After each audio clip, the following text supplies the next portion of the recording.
Okay, so week 1 for the AE1 writing course. This week is a little bit different.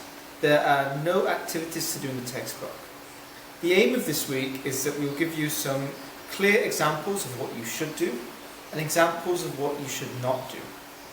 Remember, for the practice 1, practice 2 and the main assignment, all of these ask you to write a paragraph. So, if you go to the EPOC portal and you find task 1, where it says AE1 week 1 Introduction to Academic Writing, if you click on here, it will open up this. Hopefully, before you watch the video, you will have completed this work. This is just to help you through and look at the answers. So the main thing is, in this task, you are given 2 examples for the same question. The question is, do you agree with Cayman that although technology moves very quickly, people's mindset changes very slowly? It might be that you don't really understand the idea of the topic. You might not have done this assignment yet in the reading textbook. That doesn't matter. What you really need to look at today is how they write and the structure that they use. So the first thing to decide is example 1 or is example 2 the better assignment? I'll give you some questions. It says, is it a paragraph or an essay? Do you know the writer's opinion? And can you find the main points easily? Just looking very quickly, we can see that this is 1 paragraph. But example 2 is 3 paragraphs. Because we're doing paragraph writing, example 2 will lose marks because example 2 is not a paragraph. Example 2 is an essay.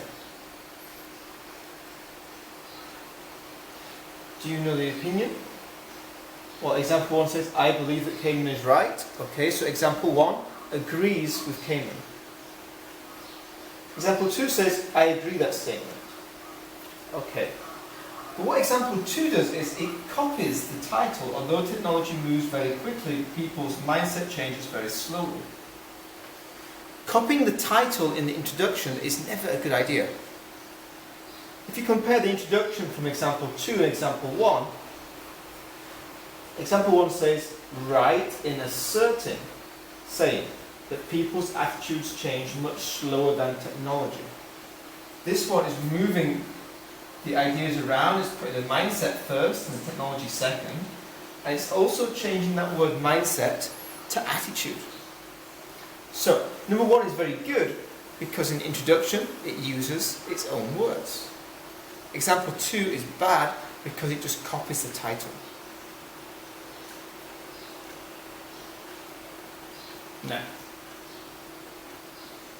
what are the 3 reasons that support the opinion? Hopefully you ever see in green there are 3 words: first, secondly, finally. By using these 3 words, sometimes we call them transition signals. Transition just means change or move. By using these 3 words, first, secondly, finally, we are able to very easily find the 3 main reasons why this person believes that Cayman is right. We can also see that each one has a reason and an example. People are afraid of change is the first reason. And the example is in Burma, people not using electricity. The second one, people do not like the idea of change because they feel comfortable with existing technology. For example, some people downloading books, other people still buy CDs. So you see, idea, example, idea, example.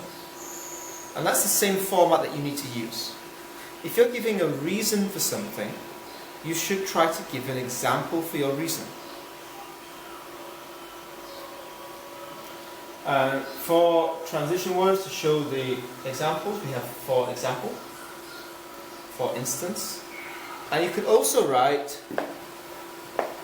such as if it's in the middle of a sentence. It's good if you use different words. If you use for example, for example, you're showing that your vocabulary is quite limited. So, learn these 3 types of transition signal. For example, for instance, such as.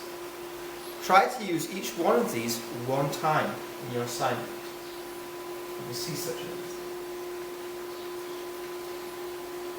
Can we see the words that introduce the reasons? Yes, first.